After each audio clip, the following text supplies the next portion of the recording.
Yes,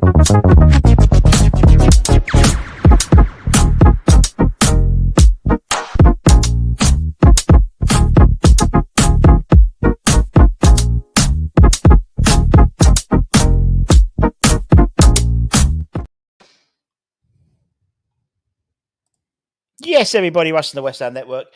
Hope you are all safe and well, my friends. Happy Thursday, and it is live. We every so often we're doing an appreciation night where we talk about a player, and we go through their West Ham career, talk about them in general in terms of what was great about them, that type of thing, and we decided actually we have done one for a while, myself and Martin. I'll bring Martin in a minute, but we thought obviously with the news about Ludo. Obviously he struggles with his fight with cancer. We thought it'd be a timely thing to do a show about Ludo and what was really great about him as a player, and obviously as a goalkeeper coach as well. So what we're going to do is bring on the voice of your West Ham season DVD and obviously London Stadium, Mr. Martin Godwin. And let's bring in my Zig to my Zag. How are we doing, mate?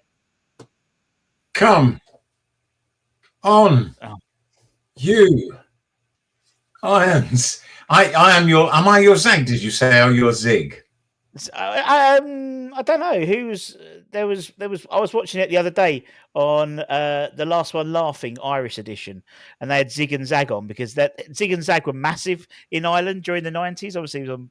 I don't know. I think I'm the one with the more bulbous eyes. So everyone that is.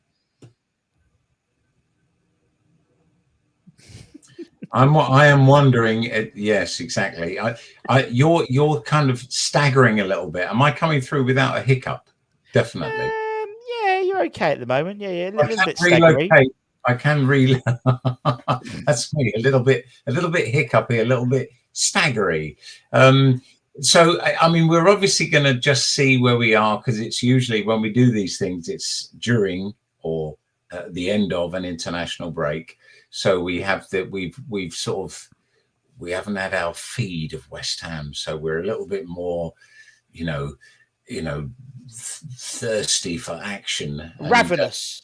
Well, I wouldn't go quite that far yet. I don't think I've seen anything that's made me feel ravenous since about the first 3 matches of David Moyes last season. But I will say I have been to one absolutely excellent away game this season, and it was, even though I never got to pronounce his name correctly, Mr. Lopetegui's finest hour. And I refer, of course, to the Carabao Cup winners, Newcastle United, and our journey there to St James's Park, where we played absolutely superbly. Where Todibo was at the back with Kilman, and those two, I feel, are the centre of what makes us work, or where our hopes are.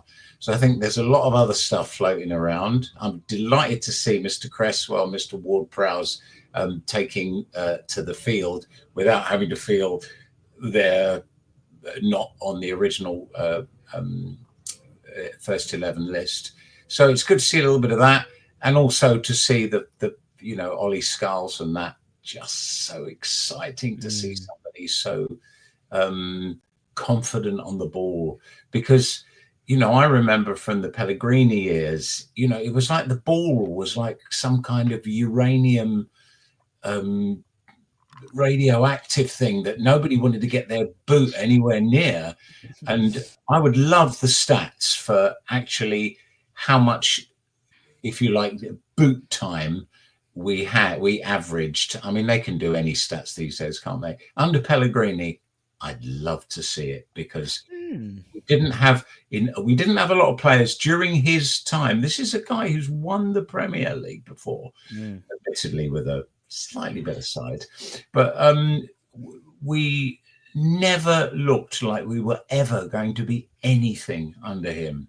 And I've got to say the same of Mr. Lopetegui, that they cover that. So we did have a couple of moments with Pellegrini, but it was almost in spite of him rather than because of him. The same with Lopetegui. I mean, you felt that the players just knuckled down at Newcastle. And I had the thrill of being up there watching the game and just with my old pal, John Ratomski. And we had such a wonderful evening. And it was great. It's great because, it is a crazy ground, St. James's Park. Since that I'd had the misery of that 4-3 from the previous season. So it was it was an exquisite moment.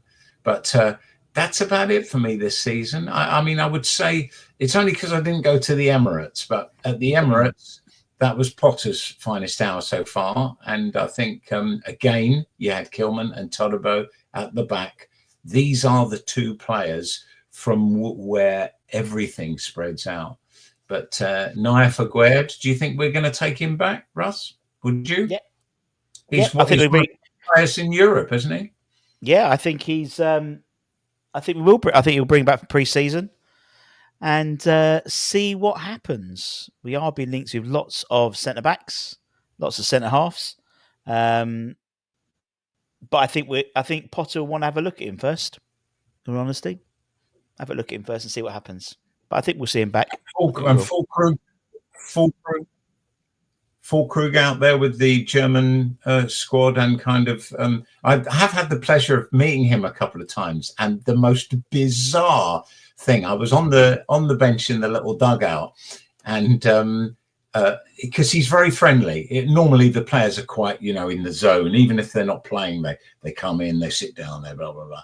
But Fulkrug is all for the slapping the hands. How are you? And it's, you almost think, oh God, he knows who I am. But then I noticed next to him was Andy Irving, and the game started and blah blah blah. They're playing it. Then I noticed that Irving and Fulkrug were talking to each other in German. And I thought, a Scotsman speaking German. And then it may have been you, actually, Russ, who informed me. It's normally you, that Irving had played in Germany and in Austria. So obviously not just played there, but learned the language. So I was massive. I was impressed with both of them. And I thought, these are two guys who aren't starters for the team at the moment. And the language thing was always interesting, and the Moyes particularly, all the players that were there. But this was not a conversation. I was not expecting a conversation between a Scotsman and a German in German. It was very strange, and they weren't. It wasn't pidgin. They were happy sharing. He played. Chatting I think Andy played for Kirk Munich or something like that for about a season. So yeah, you'd have learned a bit there, but. Obviously, Andy Irving, talking about our centre-back partnerships and stuff, he played in a behind-closed-door friendly on Tuesday against Brentford, playing centre-half. Do you know the result of the game? 1-0 to Brentford. 1-0 to Brentford, what, just like the league game? Yeah. Why can we not beat that side? We've lost every time we've played them. Oh no, that's not true. We did beat them once, didn't we? When Frank was no. We beat them in the league last season. Frank was about to bring on his substitutes, and we just were lucky enough to score at that point. Before he managed to weave his managerial magic, we got the goal, and it kind of threw his plan. And then I think we won 3-1. But we beat them in the cup. You're quite correct, at their ground. I'm talking about the games at London Stadium. We've beaten them once there. And we've beaten them, I think, once at Brentford, and you're quite right, it was the Cup. But this year, in their first 8 games, they won 7 of them. The only side they didn't beat was us. And there was that hilarious miss from, I don't think it was Michael Antonio, when it was lined up for somebody, I can't remember, at the far post, and Michael got between the defenders and missed it. God. Yeah. But there you go. Oh, there we go. But also, Nicholas Fulkrug did play in the second half of that game as well. And the thing is, he's got to be aware that it was his enthusiasm that pulled his hamstring, wasn't it? Because against Villa, he's like, I've got a chance to make it 2-0. And if he hadn't pulled his hamstring, I reckon he'd have scored, because he had the beating of the defender, but that was he got so excited that here's my moment. I'm part of this new side. Graham Potter is giving me a chance, and I can be part of this in our first game we win. Of course, we then lost the bloody game 2-1 in the end. Two slightly disappointing things there. That him being out, but him not having the chance. Because if he'd scored, then all these little sliding doors moments, it could have been a different story. But I agree. What do you think of Mr. Potter so far, Russ? If I may ask you, I am all this international break. I've been talking very positive about him, because I end of the day, to be honest, he hasn't really done anything to not quell my positivity yet. He's come into a side which, and I've been speaking this all the time, even from David Moyes, the last 18 months, a side that's averaging 2 goals a game, letting in 2 goals a game. He's come in and we're averaging letting in 1 goal a game. So that's a 50% improvement already. So look, it's going to be a process, and I think next season, hopefully, we'll see the next stage. And then I can make my assessment. At the moment, it's like a pre-season, isn't it? Really, at the moment, nothing really to play for. But yeah, we'll see. We'll see what happens. But we're here to talk about Ludek Miklosko, Martin. Has Martin disappeared, or have I disappeared? I don't know. Anyway, I don't know if Martin's disappeared or not. Anyway, let's see. Martin, we're back.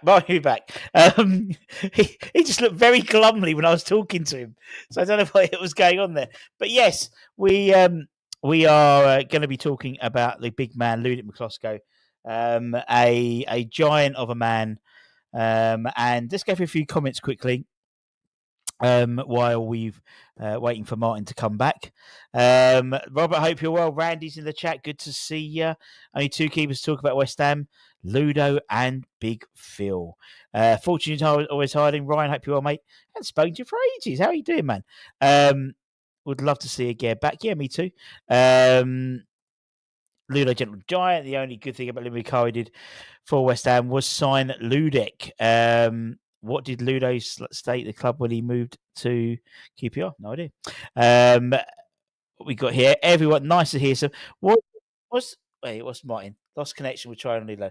Yes, exactly. That's what I'm going to do, Martin. That's what I'm going to do. Anyway, as always, let me just. And they said men can't multitask. We'll come back to that. Maybe I'll stop. If anyone knows that, yeah, okay, I know exactly. I know. Right, let's start. So Martin's put together a fantastic little video package about Ludo. So we're going to start with that, and hopefully we'll get Martin back in, and hopefully this will bring back some memories of old Ludo.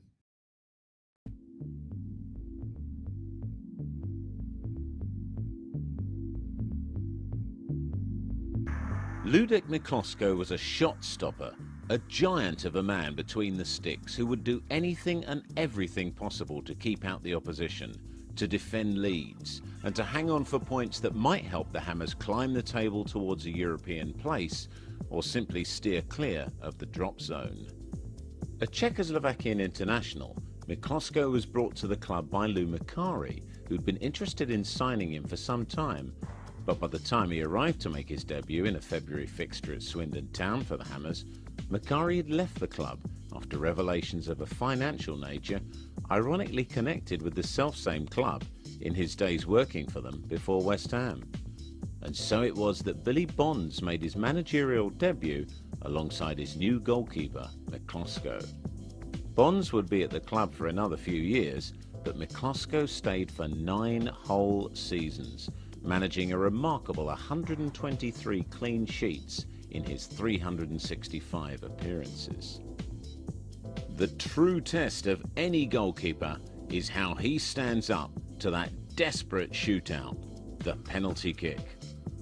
Here are a couple of memorable moments where Miklosko kept out penalties for West Ham against the odds.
you think you could have scored more than the one goal?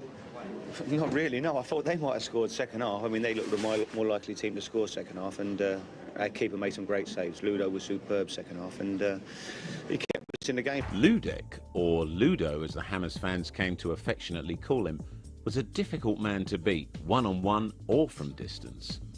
His heroics in a last game of the season against Manchester United at Upton Park, keeping out Lee Sharp, Mark Hughes and Andy Cole, meant that United failed to get the 3 points they needed and Blackburn Rovers won the league. Rovers fans gave him a standing ovation when he appeared for the Hammers at Ewood Park the following season.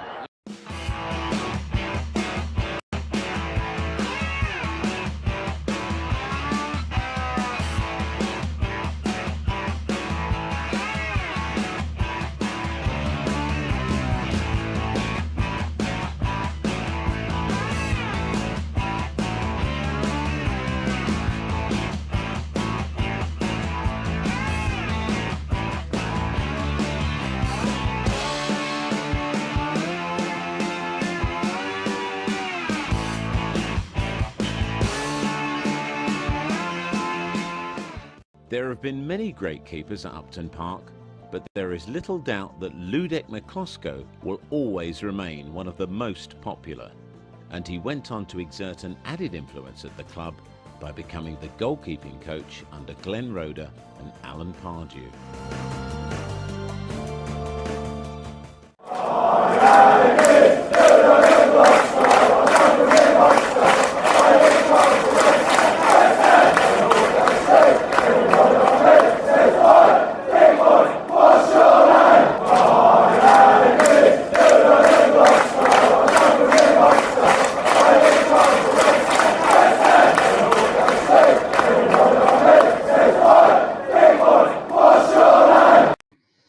And there we go. Lovely. And if by magic, mine got him and he's back with us. It looks like he's on the toilet, but he's back with us. Oh, upstairs on the toilet. That's not quite the toilet, but there we are. Not quite toilet. Lovely video, Martin, as always. Lovely video, as always. When we did the first lot of Legends back in the day, everyone was going, "Oh, you got to get all the strikers in." I said, "You'd have a goalkeeper."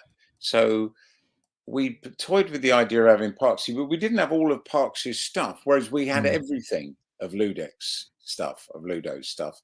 But I did some interesting stats. I thought, I don't know, what did you think seeing those? How old were you when those games were taking place, if you don't mind me asking? Well, I was in, so I would have been, I mean, I really properly went 92, so I would have probably been 10, 11-ish when I went properly to West Ham. So he was my keeper. First keeper, right? Yeah, he was my keeper. My first one was Peter Grotier. So, you know, different things. Who I recently saw, as no doubt most of you did, in the repair shop, having his signed program by Pele, having played against Pele in a game, which obviously was his greatest moment. You can't blame him. No. And Pele had signed the program for him, but over the years, it just got battered. And I don't know if any of you have seen it, but it is available on catch up on BBC. A little plug for them, and it's worth it. Why? Yeah, they don't. You never know. They don't need it, but yeah, he's very good in it and very modest. Peter Grotier, great shot stopper, but he was very unfortunate to play seasons and seasons in the mud.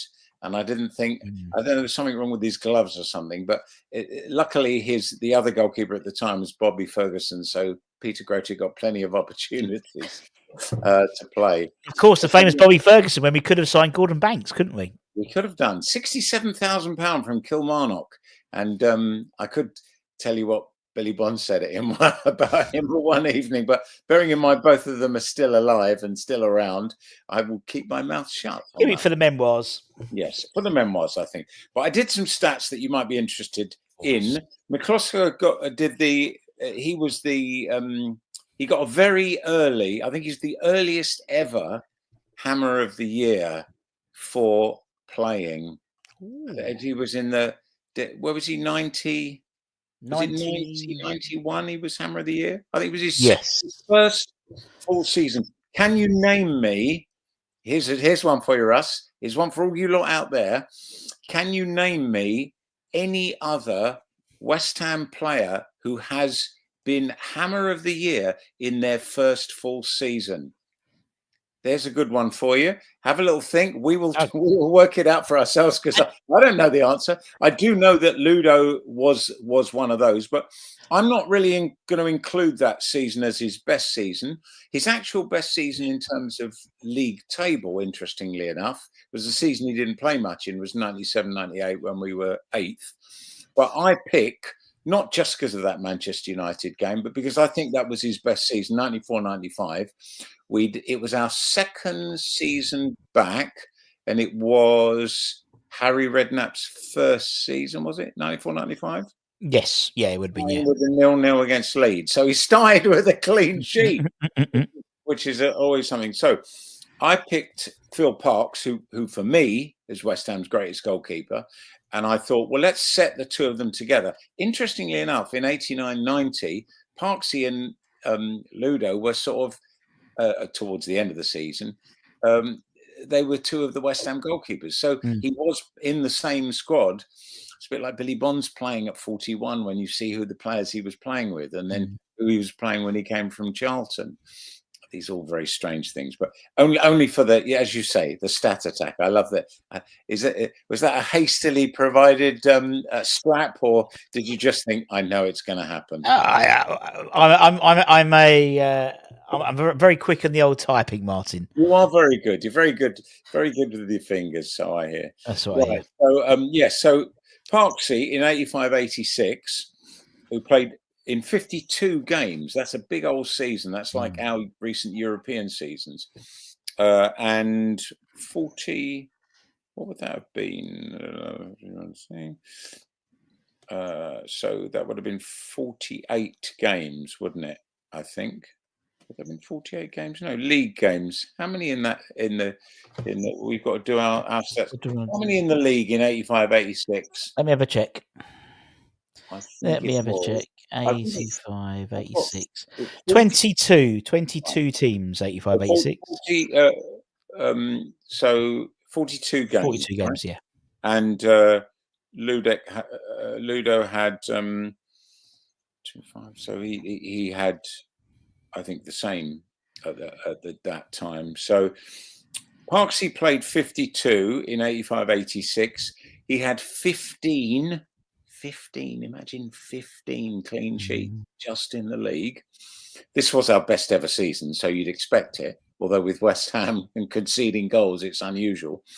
15 clean sheets in the league, 1 in the League Cup, 4 in the FA Cup. So 20 clean sheets Parksy's got out of 52. That's not quite half, but it's getting on for it, isn't it, really? That's a phenomenal achievement.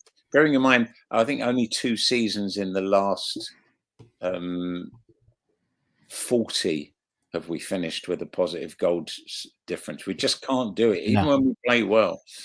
Well, Ludo, I'm saying Ludo's best season, and I saw them all, so you know I've got rights to have an opinion on that.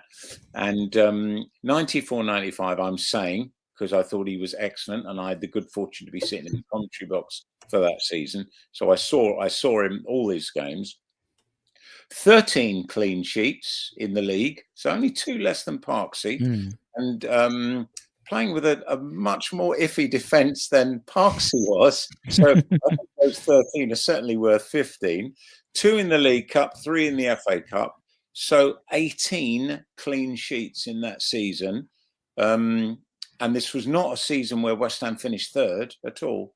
In fact, should we see where they finished? I mean, it was a good season. It was, but I think this is another reason why I would say it was a fantastic achievement for him to do that. We were 14th that season.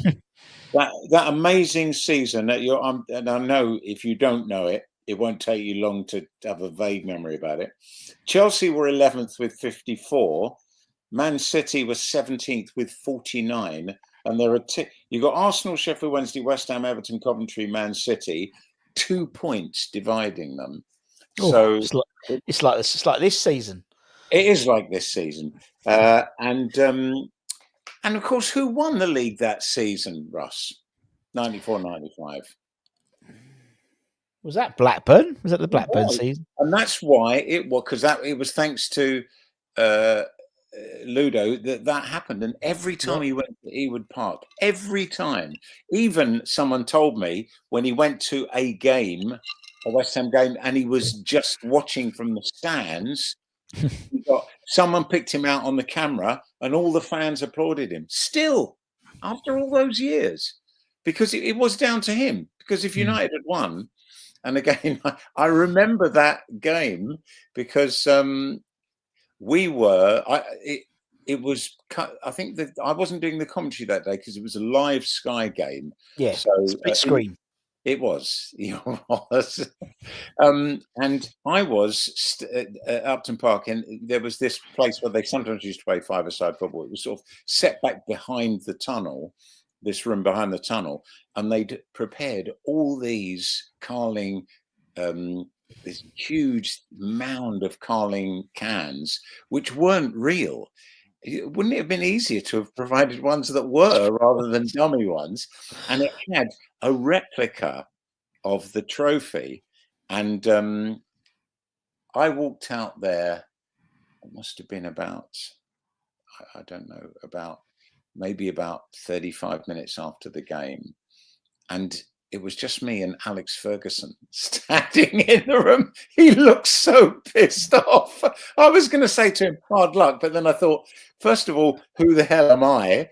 And secondly, not a thing you'd say to Alex Ferguson at a moment like that, when he'd already described us, because we'd done it to him in the season we got relegated, 91-92, where he said there was an obscene amount of effort. He used this word obscene, which was brilliant. So Ludo, for me, that game is Ludo's, I would say, his finest hour. He had a fantastic game in the League Cup against Chelsea when he made 2 or 3 that are on that little bit of film we saw. 2 or 3 unbelievable saves for a big man. Yeah, the hardest thing for goalkeepers to do, and any goalkeeper will tell you that this is to get down, and that's why strikers, when you think, why don't they blast it into the top of the net? Because they're the easiest ones to save. Hitting it low into the corner, any striker worth their salt will tell you that's the hardest shot for a goalkeeper to save. But Ludek was really good at getting down. And for me, again, seeing him pretty much all his career,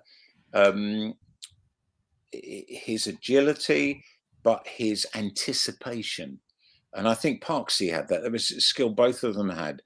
The ability to see a situation developing and almost be anticipating what the striker was going to do.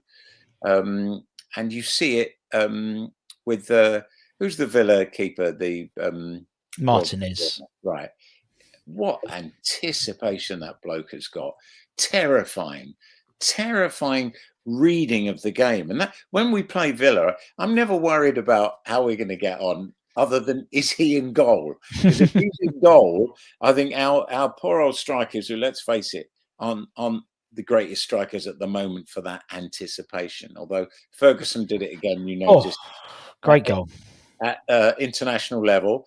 And I'm pretty sure Graham Potter is going to play him eventually from the start. But I think he's in this no man's land where if he plays him and Ferguson starts scoring goals, he's going to cost a mint. Exactly. So, but if he doesn't play him, he won't want to come to West Ham. No. So he's sort of do a little thing. I still think I think I mean, I was at one of Len's nights a couple of weeks ago, and Bobby Zamora was there. Now Bobby's still he works for Brighton. He's a part-time striking coach, forward coach. And I asked him about Evan Ferguson. I said, and he went, Russ is the best striker at Brighton. He is clinical, left foot, right foot, but he doesn't fit Hussler's style of football. He's like a throwback. He's a bit like, and I've alluded to him like a modern day John Hartson. Do you know what I mean? He's very skillful. He's a big lad. Does he fit our style? I think he does, because I think Nicholas Füllkrug fits the way Potter wants to play.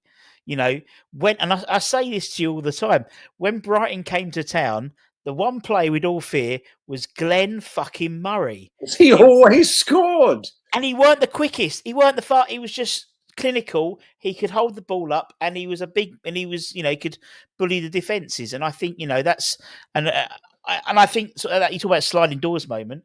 I think if Füllkrug hadn't got injured, I don't think Evan Ferguson would have been here now. And if we hadn't had Potter as manager, Potter obviously being able to persuade him. But you know what I mean. Whether or not he can pull strings to get him to come next season, that's another thing. We'll see. Yeah. Would Ludo have been as celebrated a keeper if he was playing now? Exactly all his skills, how he is. If he was playing now in 2025, if we scaled him up somehow and did an adamant on him, brought him forward, would he be I think he would, yeah, because I think he was like and we've got lots of the ex-player talking about Ludo, which we'll play a bit later on. And he was sort of the first. Phil was such a big guy. He was just big, wasn't he? He was a big goalkeeper. Where Ludo was more, I'd say, no disrespect to Phil, was more athletic and more like the modern day keeper now. In terms of he was a very European goalkeeper, wasn't he? Yeah, and we all have European goalkeepers now.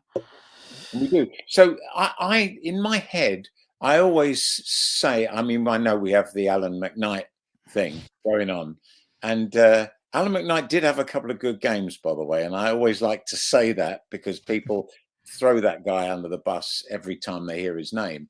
And he wasn't going to get in the team if he didn't have talent. But he did have a couple of really bad games, and that unfortunately often. And let's remember Ludo's last game away to Derby. He won't want to remember that. You almost think outstage your welcome, but he was unlucky to have to play. He had to play in that game because I think we had two keepers injured. Yeah, and it's awful for that to have been your last game. But for his career, I see him following Parks. I think he follows Parks for me. I don't put anyone in between those two. Ooh. Parks, he played right up to the end, didn't he? Pretty much. Interesting.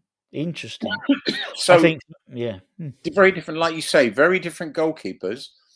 But Parks, he has a record that no one else will ever have. No, which is that he played for 2 seasons for 2 clubs, best ever season. QPR finishing second in 75-76. You don't imagine they'll ever get there again, not quickly. But then West Ham finishing third, 85-86. So 10 whole years later, and if you look at those 2 defensive seasons for QPR and West Ham, and I've done the stats, they had incredibly good seasons defensively, completely out of step with everything else they'd done before and since. And you have to say it's Parks.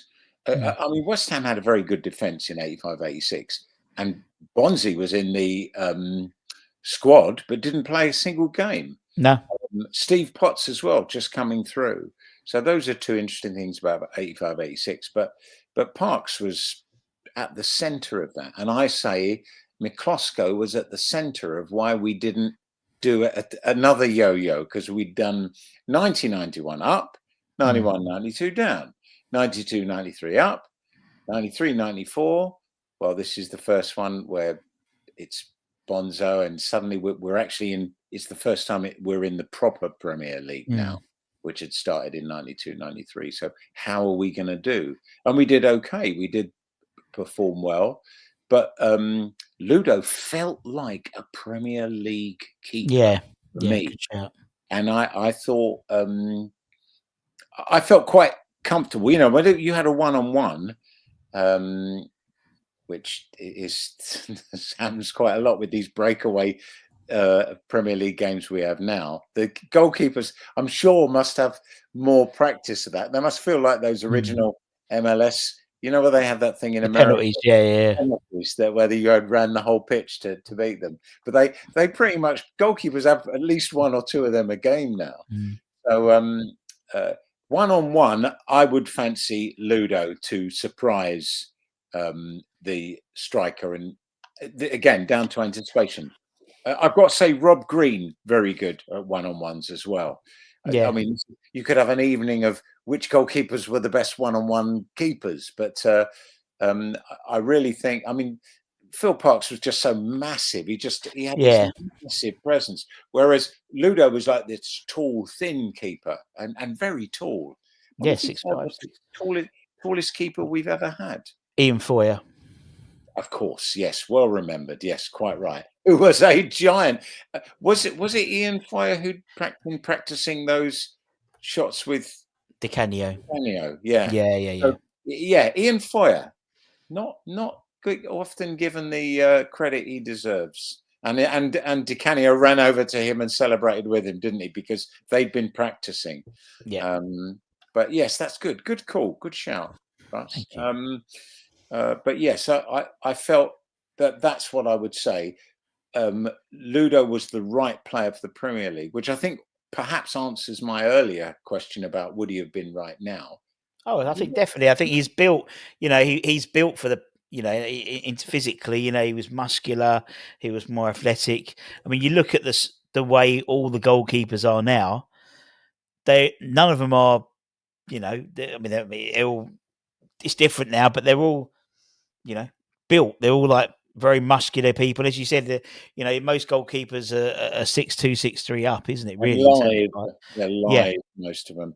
You don't look at you might not say this about Southampton, perhaps, but you look at most of the teams in the Premier League, and you think, who's their goalkeeper? Oh, yeah, fair play, good goalkeeper. Mm. You have to have just a little bit of something else to be a regular keeper in the Premier League. And most sides, you would be able to say, well, you'd be able to name their second keeper, because that's another thing. Your second keeper is going to be playing in the League Cup games, maybe the European games or the FA Cup games. But I think also you judge players, and the players we've talked about over the years on your prog is how were the team playing around them? And I thought, if I just read to you the team from 90, where he makes his debut, our man. That must be 89, 90, isn't it? Of course.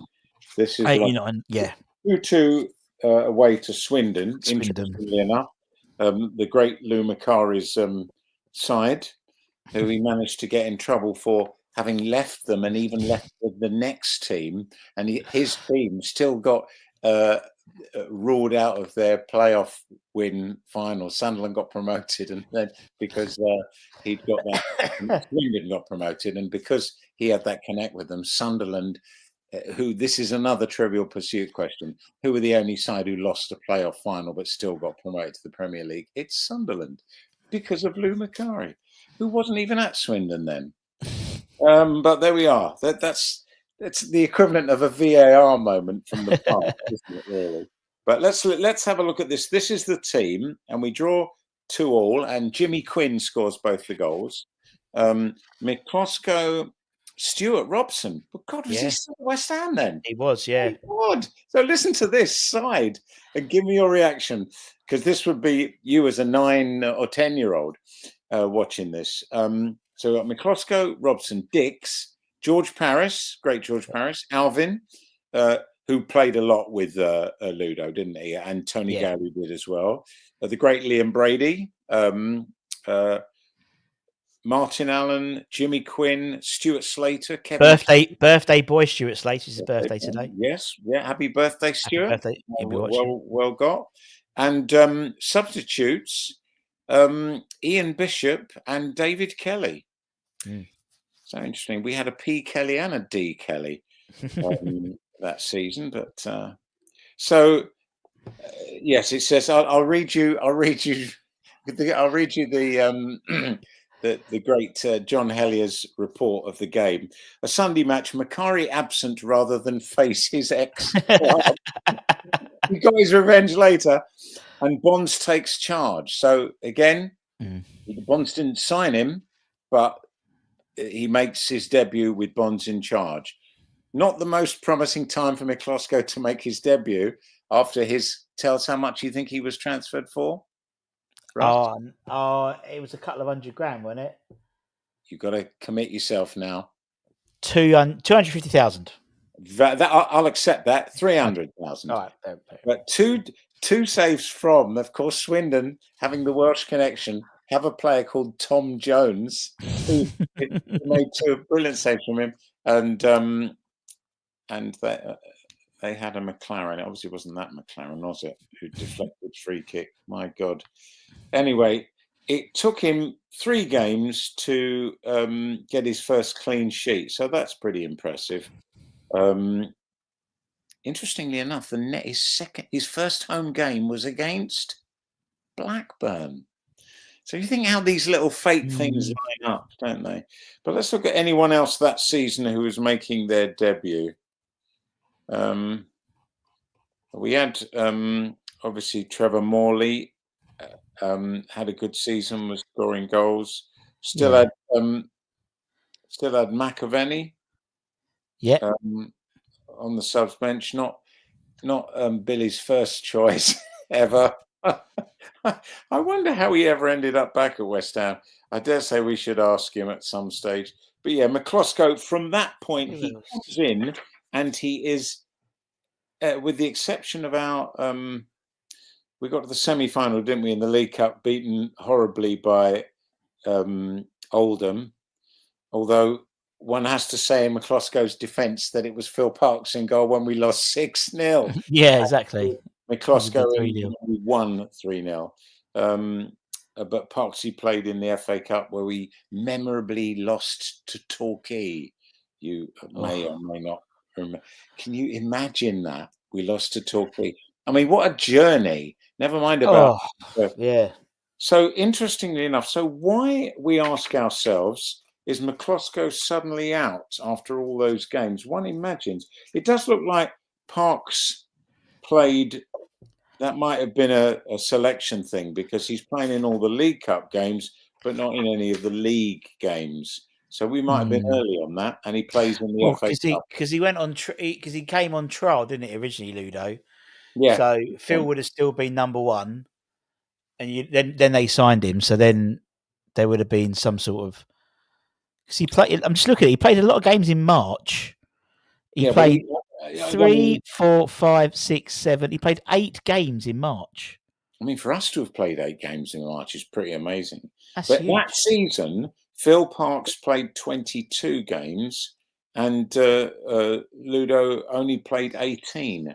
So, I mean, his first real full genius season is that in 1991, and he was ever present for that, as he was in 94, 95. I did mean to say that. And Phil Parkes, obviously, in 85, 86. So it does help to be ever present, I think, as a keeper. I mean, it was interesting. I mean, I know we're sort of jumping from the present to the past, but Graham Potter bringing Areola in and sticking with him. And Fab's sort of, he'd got the vote with Lopetegui, hadn't he? He was. Yeah, it was like because I mean because at the beginning of the season, Areola had the shirt and Fab's I think he put his nose out and enjoyed it a little bit, and would I think or was it? Yeah, it was that this year, wasn't it? Was it? I can't remember. It might have been last year, where obviously there was a changing of the guard, and I think he went on some French like Channel Plus or something like that, having a moan up about. I think it would have been actually under Moyes that happened, and you thought with Lopetegui being a goalkeeper previously, he obviously had a more learned opinion about who should get the shirt. But I've always thought that Areola was more a Potter guy than a Fabianski guy because he likes his goalkeepers to play off the floor, and that's obviously more Areola than it is Fabianski. You know, they have. You mention that Areola has just won the award for. He's The best save was against Newcastle, wasn't it? I don't know, that must have been the only other thing that happened in that game apart from Newcastle scoring. Yeah. Although the most irritating thing for me is our cameraman Gills, who's actually Brazilian, who got me to get the pronunciation of their Brazilian captain absolutely perfect, and he was really excited that I got it right. And of course, you spend all that time, and then the sod goes and scores the only goal of the game. And you think, why did you bother? Why not just have pronounced his name wrong? Maybe he wouldn't have scored the goal. So Miklosko, with all these, there's actually a lot of clean sheets in that 1991 season, and perhaps it's unfair to say, well, it's League Two. I mean, League Two, you've got teams who just miss out on promotion: Millwall, Brighton, Middlesbrough, Barnsley, and teams going down into the old third division, West Brom and Hull.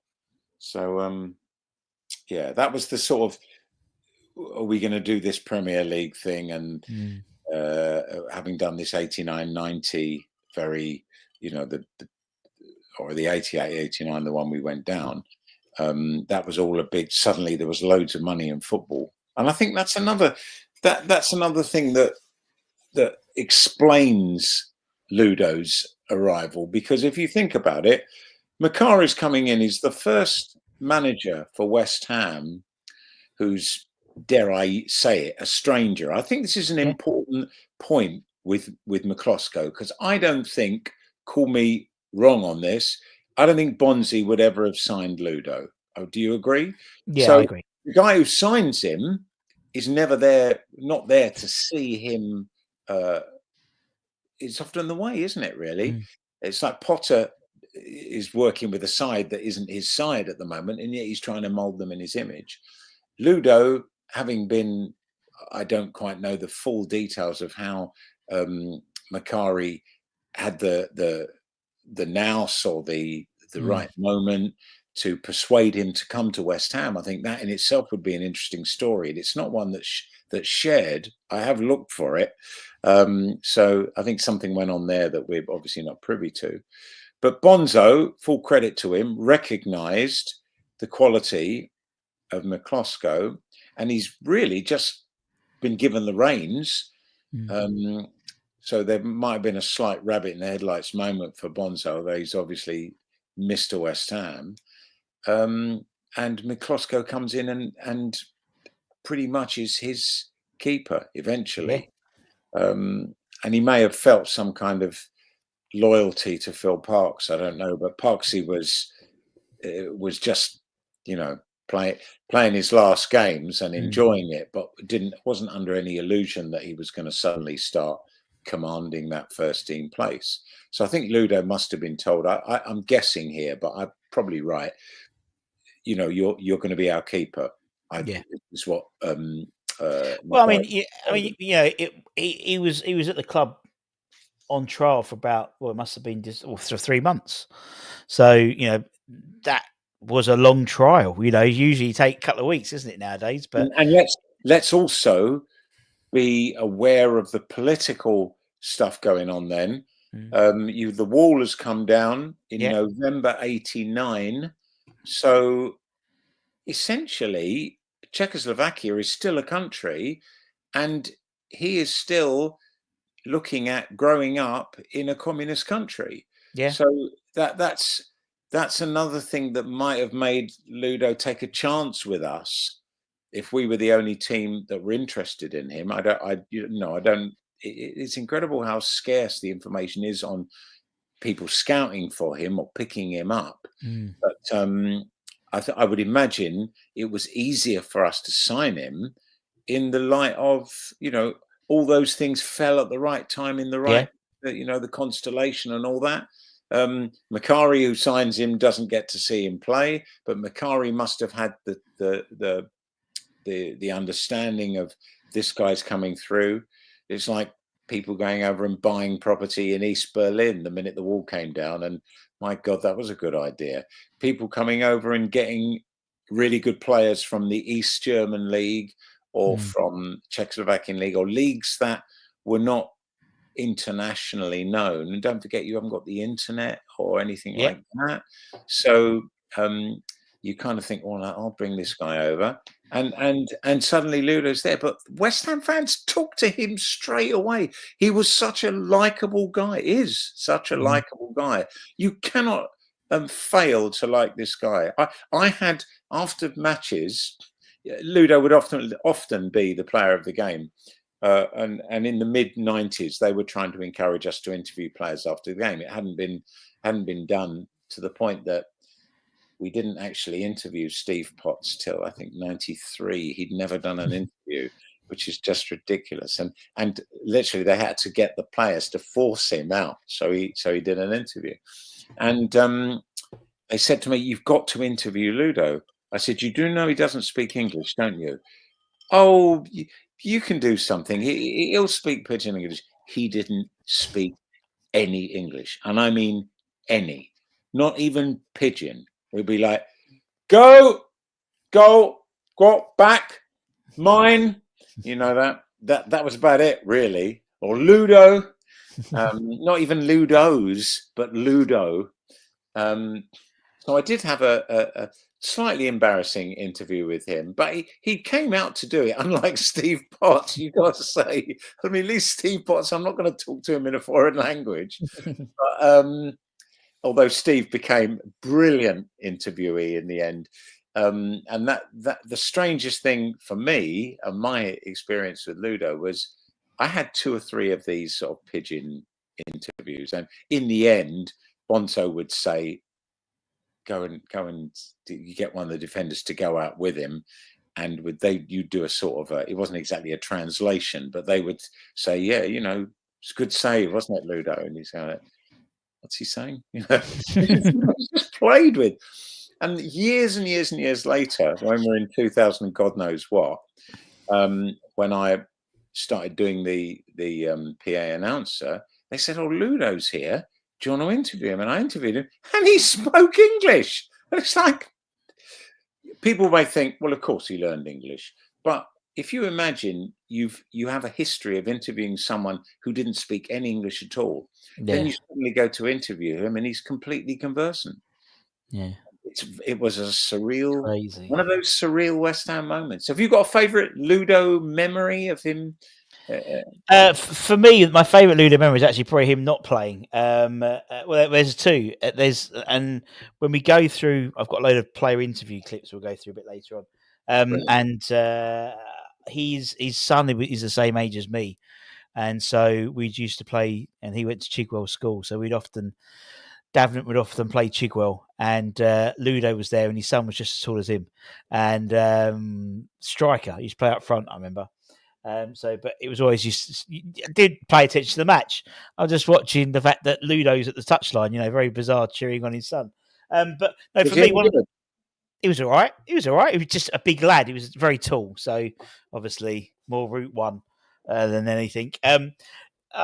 What memory I have is actually after his playing days, when he was obviously part of the coaching staff, and that championship playoff where Jimmy got injured, and then he ended up putting him on his back and walking him round after, you know, around Cardiff, around the Millennium Stadium. I always get that image of Ludo with Jimmy Walker on his back, because obviously he was injured. But yeah, I mean, he's, you know, we've obviously spoken to a lot of fans, a lot of players. When they talk about Ludo, I think some of the Scandinavian hammers, we'd had conversations, and they'd say how Ludo would literally, when he found out they were there and they were staying at the hotel, at the club, he would go home, change, come back, and spend the next 2-3 hours with them, you know, at the stadium. And that wasn't an uncommon occurrence with Ludo. There's a reason why certain players have a symbiotic relationship with the fans, and I think Ludo had one of them because he was a nice guy, and that proved the other day, obviously, when he came back, wasn't it? And just the outpouring of well wishing and support that obviously the fan base, you know, showed Ludo, just showed that the impact for a lot of people, like from my age onwards. He was my goalkeeper. He was my goalkeeper for the first 10 years, probably me supporting West Ham. So you've always had that sort of boyhood memory. I mean, memory, like my granddad would always call him Loopy Ludo. So I always still call him Loopy Ludo. You know what I mean? And it's just like, and the fact is, how many years when he stopped playing in 97, wasn't it? Some almost, what was it, 30 years on, and they still sing his song at away days. Yeah, and I mean, I was singing it at Everton just the other week in the 1-1. But I think we have this Czech thing now, don't we? With we got to remember it's the Czech Republic now. With well, it's Czechia now, isn't it? It's Czechia. Czechia, yes, as well. Thank you. That I do remember a long conversation at the final about Czechia and Czech Republic and all that.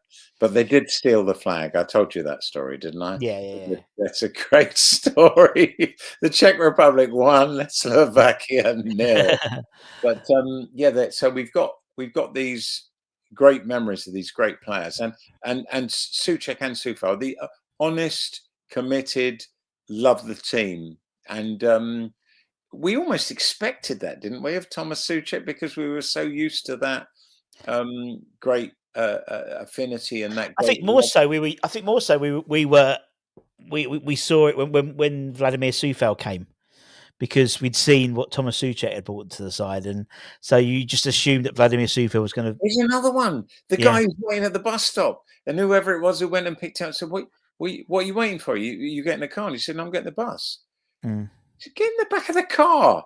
Why he hadn't organised a car? He wasn't bothered because he just got the car. That's my favourite Soufal. So there's plenty. But you're right. I mean, he was the. I mean, and to be honest, realistically, I know there was a couple sort of before them, but he was the first one of the sort of the new age of foreign players to come into West Ham. Yes, they had. We had Eric Stein. There were certain players, but in terms of, he was the first real one I can remember, obviously coming in from parts unknown. We'd never heard of where he'd come from, and obviously the fact is that the song is, he's close. He actually, Prague is closer to London than it is to Moscow. And so to make this point, why are they saying I come from Moscow? Because it rhymes. But that you've just really hit on something about Ludo that I hadn't thought about. Ooh. How many great West Ham players came from abroad who lasted more than a couple of seasons? Bearing in mind, we're saying Ludo 89 to 97. So we're talking about 8 years. Can you think of a single, we'll call them foreign players for the sake of a phrase, a single foreign player before Miklosko who played for 8 seasons or 7 seasons and was ever present when they were fit? I think you're not going to find one, are you? I mean, we had players like Van der Elst, who's like about a season, was it? Yeah. Season. Who else did we have at that point? I'm trying to think where you are in the. We had. When was Ludo'S? He was 80s, wasn't he? So, but he was also only a year. He was only a year. That's what I mean. You've Yilmaz Orhan, 74. Where do these names come from? I can't remember names from the team now, and yet the 70s they all pop up. But you've done it, Russ. You have I've done it. You've provided the frame for Ludo, because Ludo wasn't just a great goalkeeper. He was our first truly international hammer. Yeah, and I'm just I mean, yes, and I'm just I think actually Paul made the point. Was he the first multi-capped international goalkeeper we ever signed? And he probably was. In terms of internationals, Ferguson played for Scotland outside of the British Isles, outside of our slot. Let's think. Yep. And I'm just looking. I don't even have to think there. And I'm just looking. Yes, Paul. Good one, Paul. Yeah, Paul is right. And I'm looking at it, and realistically, we don't sign another long-term play, like foreign-based player, until, I mean, even Mark Reaper was there for 4 years. Or Slaven Bilic was only there 2 years. 2 years, John was 4.5 years. Laser, Lays was there 5 years, 4 and a bit. No, 3 But not years. automatic first choice. No, I think you're probably going. I'm scrolling up. I'm Canio is the scrolling up. next one. Di Canio. And then when you Yeah. start thinking about that, you think, oh my God, Ludo really he broke the mold. And not just an international coming over to us, but someone who came over from the other side politically of the world. And it was just that lucky time. It was that magnificent moment. I think you were there, Russ, on the recent Kevin Nolan and Yeah. who was it? Kevin Nolan interviewed by James Collins. James Collins was magnificent. He really should be the full-time interviewer because he got that beautiful balance between being a bit cheeky and actually going for the stats and the proper story. Yeah. But the best thing of that evening for me was Kevin Nolan when I asked the question, because I had to ask it, about why didn't it work out for see what I mean? The names just disappear. Ravel. No, not Ravel. No. In our behind closed doors, Jesse Lingard. Lingard. And Yeah. I said, so what happened? And Nolan's answer is, well, we wouldn't have had him, but London was closed. That was his phrase. London was closed. And in the same way as we got who would have ever thought that you'd link Lingard with Miklosko, but they're both about just at the right time, right time. Miklosko comes over and he thinks, yep, I'll have a bit of this team from the West are interested, from London. This could be interesting. And there's a guy who can't even speak English, but he's still prepared to come over. Macari, who probably couldn't speak English because of his Scottish accent. So maybe they had some interesting conversation. Can you imagine? Could you imagine? Yeah.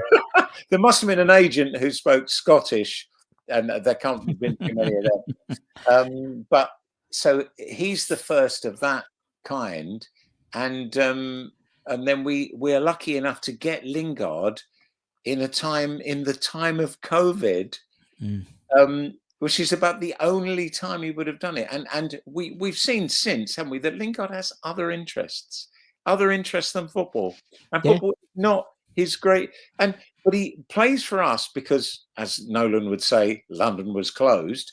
He's got nothing else to do. You can't go into London and go to nightclubs. There aren't any, and if they are, they're not open.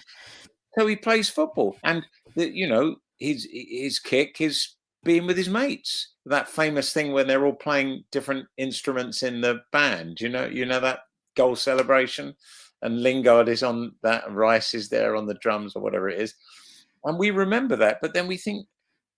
I was thinking, you got back into the England side. Why did you leave West Ham? Why did you not stay? You were an absolute shoo-in. And of course, Nolan said it. London was closed. London opened up again. And so did the money from Nottingham Forest, who he played about 3 games for. I tell you, it was interesting. I'm just looking at foreign-based players. So players we brought in from abroad, right? And I don't know if it's 100% true, but I'm just looking through it. Ludek Miklosko, like 7 or 8, or 8, 9 seasons, something like that, wasn't it? Who do you think? And again, I think I'm right. Who is, since Miklosko, the next foreign player to have played more than 7 seasons at West Ham? There is one, yeah. Oh, there is one. Yeah, there's more than one. I mean, Fabianski technically would be one, right. But not including the one before then. Fabianski, we are living in a world where that's quite normal. And don't forget, he played for Swansea and Arsenal, so he was a sort of nominally an Englishman anyway, really. Okay, this one's come from abroad. It's not Thomas Repka. Thomas Repka was only there for about 4 years. But 9 years. Like Paul is really on. Is that the same Paul or different Paul? Different Paul. Different Paul. Oh, there's lots of Pauls here. That's lots okay. Of Pauls. Nothing wrong with that. So don't tell me. Do not tell me. I won't tell you. So would it be a surprise? I think it's personally. I think if I'm right, which I think I am, it's a surprise because it's You don't want to give too much. no, I away. don't want to give you too much away, but it's more recent than you think. That's what I'm going to say. There's been a lot of players who have come and Well, gone. in that case, it might not be a foreigner in the same way that Miklosko was. I mean, Miklosko, what a leap to do that, if you're pardon Yeah. the fun. And his come in family as well. I mean, he had a young son because he would have been the same age as me. So he would have had a young son and a wife. And we know they didn't speak English very well. So He had a son and a wife, blimey. we're both, yeah, Jesus. And a foreigner. My God, no wonder he's a legend at West It's Ham. not Lanzini, Ryan. It's not Lanzini, but Good you're though, because close. Lanzini was there for a long time. 7 years, I think it was there. Yeah. Troger's got it. Ogbonna. We forget that I forget that he's Italian. And I remember seeing him talking to our homesick, who was our homesick striker who went to Atalanta? Scamacca. Yeah, Scamacca. And for a while, if Ogbonna was playing regularly in the team, I think we might have, I don't know if Ogbonna had a knock and he was injured or something, and he would sit and talk to Scamacca. And you could tell Scamacca, he's like an experienced guy, played for Italy. He's a proper, everyone respects him at West Ham, and he would sit there but he got injured and he went home, and he lost, didn't he, Scamacca? He lost his love for England. That's what Kevin said, wasn't it? That's what Kevin said. And that's just the worst thing could have done.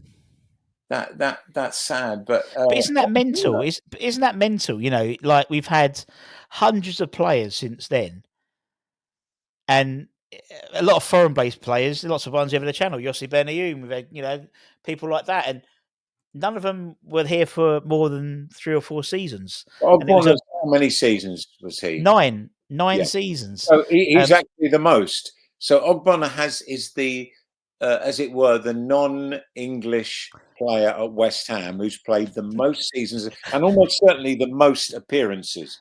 Because Ogbonna is up there. Well, he was injured. He made 249 appearances. So Ludo made more appearances. But don't forget that there was 2. Ogbonna had 2 big injuries, didn't he? So he missed a chunk of the one before, or the COVID-y season, and then he missed a big chunk of the last. He was like second, third string, wasn't he? At the last, towards the end. But he was more, as you get older, of course, you are. Because players are more injury prone now. I don't understand that. They're playing on these perfect pitches, whereas in the old days you play on mud, and yet these players would play game in, game out, never get injured. That's no one has ever answered that question properly for me. Even the most brilliant doctors and technos that I've asked, why do players get injured more now than they used to? Explain that to me. That would be a program, Russ. I think it's the pace of the game, and then I think it's the pace of the game, and then there's the disruption as well. So you got to think people are sprinting, and then you got 3 minutes of them fucking checking something for VAR. Right. So it's the stop-start. I think it is, yeah. And it's like the thing about you very rarely find runners have injuries because they're just going chink, chink, chink, chink, chink, chink. And it's usually if they run in the local park. Steve Cram, didn't he? Fell over some woman's pram or something, and then he never ran again after that. But whereas footballers and tennis players, all this stop-starting, pushing, the pulling of the muscles, it's just the intensity of the game. So when it is going, it is 100 miles an hour, then it just stops. So it's like if your car, if you were using your car and you revved it to 100 and then you stopped, the brakes are going to take a toll, and I think that's the same as just people's bodies, and I think that's probably why. As Paul says, sprinters are always injured. Yeah. Yes, absolutely. Because it's the real intensity is short bursts. Although even long distance, they tell you to do this fart leg, which does make you do this 100 yards fast, 200 slow, then 100 fast, and yet that surely is the worst thing. I don't know, but so we really have kind of generated a very interesting, and I think it explains why Ludo is such a. I think there's something about someone who gives their commitment to Yeah. you. And West Ham fans always love commitment. Yeah. They love a player, even if it's a player who isn't gifted with the most natural skills, but plays his heart out every game. And it doesn't take long. Who was that guy who played for us in 92, 93? Pete Butler. Oh, that not the most technically gifted player, but Favourite player of all time. Ever find a player who played with more heart and commitment, and the fans adored him. They adored him, and they adored Ludo. I mean, it was really moving when he came to London Stadium. I was really moved, and there he was with his wife and his kids, and they always looked so at home. And I think that as much as his talent and his ability,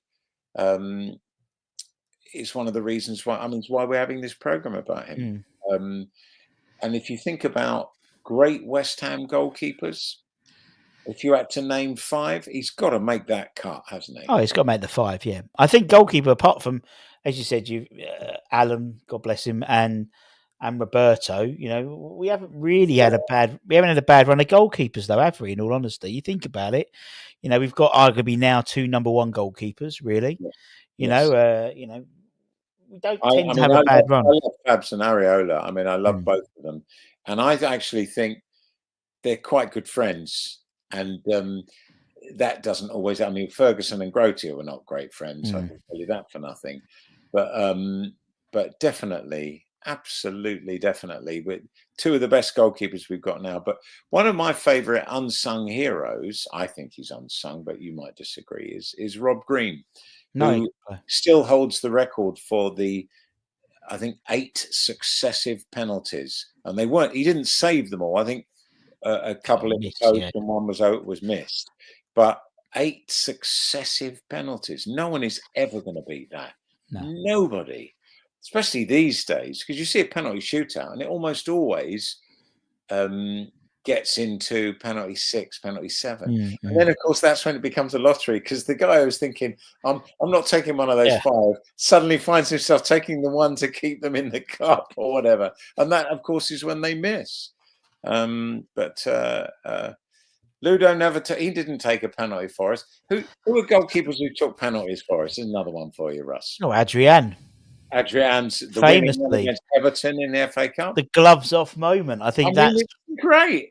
Absolutely. Brilliant. The arrogance. It was actually probably nervousness rather than arrogance. People always say, how arrogant was that? I think he was just so totally up for it. Yeah. And of course, his career wasn't finished when he left us, when everyone thought it was. Still doing bits at Real Betis as well, which is with Pellegrini and Pablo Fornals, and sort of absolutely brilliant moments. So we got your. So it's not. Do you think? Let's look at our top 5 keepers. I'm kind of hesitating about this, right? Top 5 keepers. You know, my number 1 is Parksy. Parksy for you. And I'm including goalkeepers who I saw only, because I don't know that you can. I couldn't judge Phil Parks. Not really. I didn't see anyone better than Parksy. It's like I would pick Billy Bonds ahead of Bobby Moore, and that's a real tough one. It's because you haven't seen. You never saw. That's because I saw 3 seasons of Bobby Moore, but I saw a lot of Bonzo, and I didn't even see all of Bonzo's stuff. But I saw him move from right back to centre midfield and right midfield, and that he didn't, and captain the side, of course. But Parksy was just. And I think this is true of Miklosko in his early days. You didn't think, oh, God, he's going to throw one in. Because we have had goalkeepers like that. I'm not going to, no names, no pack drill. But to have a goalkeeper where you think, if it's 1-on-1, you got half a chance. Or if it's a penalty shootout, you got half a chance. Ludo saved a few pens. There's a penalty save, isn't there, against Sunderland in that little in the video, a good save. And again, for a tall man, the ability to get down low And Parksy wasn't bad at that either. But Parksy wasn't an athlete, and I think Miklosko was. But Parksy was he just had this extra awareness, and he was a big man. And as I always said, I used to say to him, "It was your hair, Phil. That was another foot. the hair was the extra bit of you Yeah. that put strikers off." So I'd go Parksy, and I would have in my top 5, and people will raise their eyebrows, but I'd have Mervyn Day. And I'm thinking about Mervyn Day, aged 18, 19, 20, 21, before he lost his confidence. He never really got it back, but he was extraordinary. I saw his debut in a game against Ipswich Town, and we drew 3-3. He conceded 3 goals on debut, but he was pretty much player of the match. He couldn't have done anything about the 3 goals, and he made the cut for the next game, if I'm not wrong. And again, a player who commanded his area well, who wasn't frightened to come out of the area. So I would say for me, I've got 3 now, and I'm going to include Rob Green, of course. So I've got 4, and I've got to pick one of our 2 at the moment. And I might just edge Fabs, although I recognise that Areola is probably the more all-round keeper. But Fabs, I have a certain confidence about him. You might say misplaced, but those are my 5. What about your 5, Russ? Right.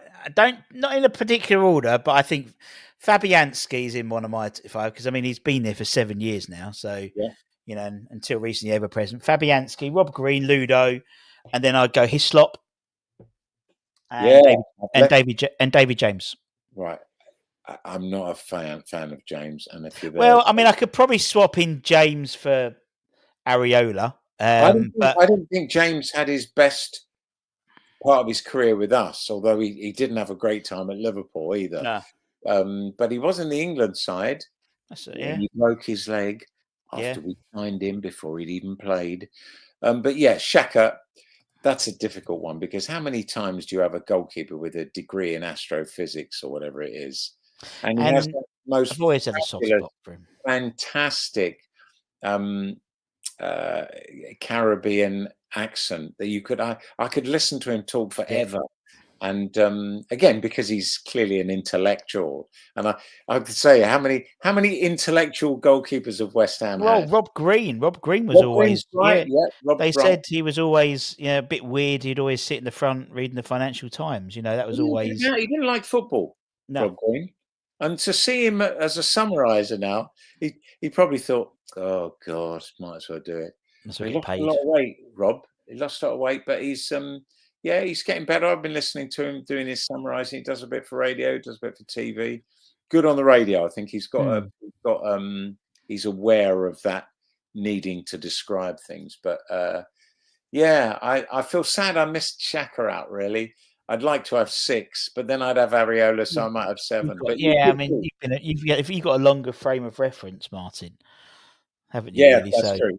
That's very kind of you. You got me out of a hole there, definitely, Russ. It's like when we interviewed David James and he forgot to put Paulo Di Canio in his Hammers 11.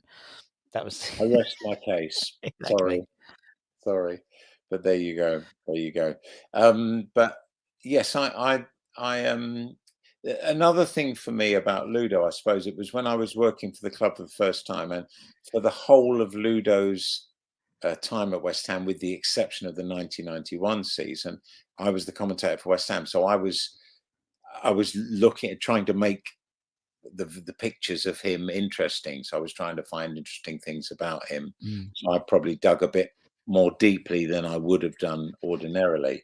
Because obviously, when you're reading the teams out, it doesn't really matter whether you know what they had for breakfast the previous week. But if Ludo's going to be under the cosh in a home game, like in that 91-92 season, which was my first, I had to have a lot of things to say about him. Yeah. So I could probably have told you then, I couldn't now, what his favourite lunch was, or how many appearances he'd had for Czechoslovakia. He definitely played. I'm pretty sure of that. Can we check that, Russ? You international stats? If he played for Czechoslovakia? I think he played for, and I think he played for the Olympic side as well. Yeah, he played 40 times for Czechoslovakia. I think he played twice for the Czechoslovakian Olympic team and twice Did he for the play for the Czech Republic? Yes, he played twice for Czech Republic. So, how many players Yeah. in Czech history played across the divide? Yeah. It's an interesting thing. Czechoslovakia, as a country, was a country for almost exactly 75 years. There's a stat you didn't need, but didn't think you'd get it watching a West Ham YouTube channel. I threw it in there for you. It's just an extra thing for you. So I think his stats. I think it is interesting to pick those 2 seasons and see how he's up there with Parksy for clean sheets. And there are a lot of favorite goalkeeping moments. My actual favorite goalkeeping moment, I must have told you, is Fabianski. I don't know if it was behind closed doors, but it was close to that. We're playing Fulham, and Fulham get a penalty 4 minutes into Lookman, wasn't it? Yeah. Lookman is taking it, right, and he does it. What's it called? You'll know the Panenka. The Panenka. He's done the Panenka, and Fabianski, genius, just stands there and catches it. And the ref blows the whistle because it really was the last kick of the game.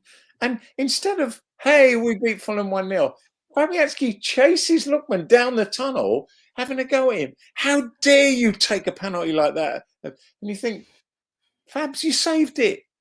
What are you upset about? But it was the insult that he would think that he would beat him with that pen. And the fact that he stood there made it look so stupid. That's when you do it and it comes off. Oh, it's great. Fantastic. So another question there do you think Ludo was fortunate not to be playing in the last 10, 15 years where the Premier League has become the greatest league in the world by miles? And the people you would ordinarily face in a Premier League game, pretty much a handful of them are going to have played in World Cup quarterfinals, because everybody wants to play, especially now it commands the money.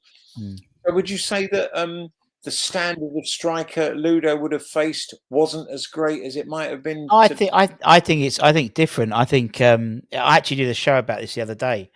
I'm pretty bored with the Premier League now. I just think you look at some of the players that look at that Man United side.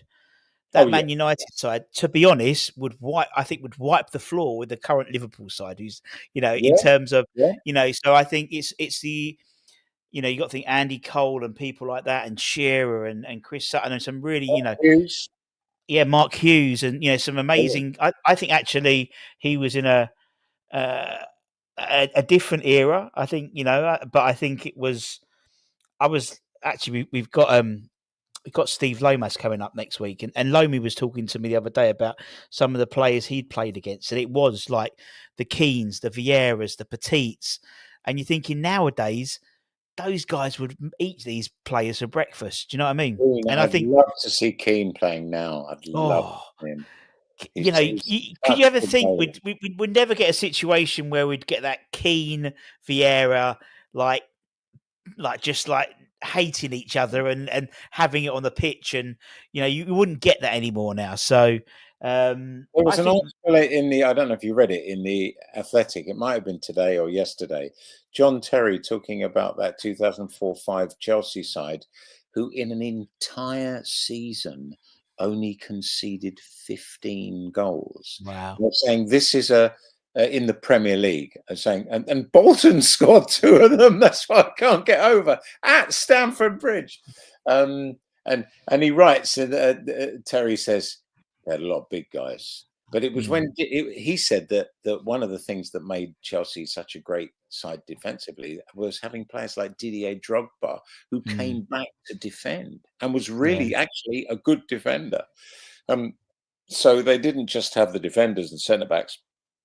Everyone in the team could defend. And of course, they had Jose Mourinho, who he said would shout at you and call you a waste of space when you're 3-0 up at half time.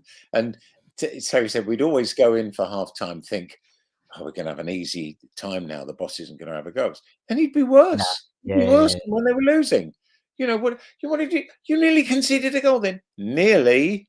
Yeah, yeah. You know, but yeah. So I thought that sort of I've just disproved my own point about. Yeah, I mean, right. I think because we've got a lot of people who are similar age to me. You know, Fowler, Wright, Shearer. I mean, every club had one, at least one of these. You know, where I think now, in terms of, it's only that the top sides have got the Salahs and the Haalands, and you know, you might get a bit dripped down. But look, it was one for at least every side had top 10 had a striker who was decent. You know, then so. Maybe, Well, I remember Harry Kane missing 3 open goals for yeah, Millwall against West Ham at Upton Park. yeah. And I thought, who is this bloke?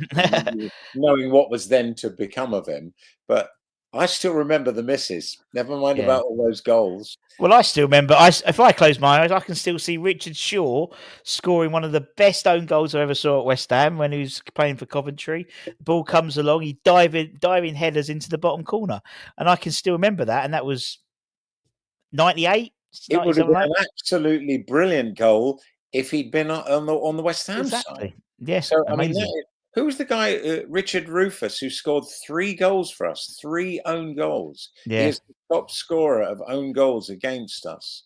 Although I did notice that Thomas Souček holds that record. I think in Europe, there were a lot of own goals that we conceded.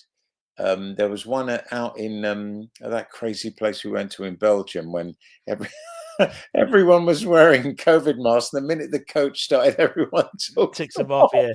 You think, oh well, we've done it now. Yeah. None of us can have it. And No you one think, can have it. it's only one who needs it. Happened when I went on holiday in Lapland. Same thing. We got on the coach and the tour operator was English. They went, "Don't worry, we haven't got any COVID regulations in Lapland." Brilliant. Everyone's off. That's fine. No one's going to get COVID, is it? No, never going to happen. Well, we were 2-1 up. That was one of Ben Rama's best games for us. He scored one unbelievable goal and another good goal. And we were 1-0 down. We went 2-1 up. And then in the last minute, it was because Souček was always close to the goal and playing the full game, sliced it into his own net, I seem to remember. Well, Thomas Souček is in the top 25 goal scorers at West Ham of all time now. His goal against Everton. His Everton goal. For the voted. All time. No, all time. He's in terms of goal scoring. He's in the top 25 now of goal scorers at West Ham. Is that a great comment about Tom? Or is it? Yeah, it is. I think it is. I think he scored more goals than Martin Peters, did he? He has now scored. I've got the list here. Where's the list? Because someone mentioned it the other day. 24th? Oh, I don't know. He's 24th. It was Trevor Sinclair. Of course. It was Trevor Sinclair. He's taken over. Or no, I think Trevor Sinclair was 25th, and now he's taking it over. Oh no! Souček has taken Trev's mantle away from him. Yeah.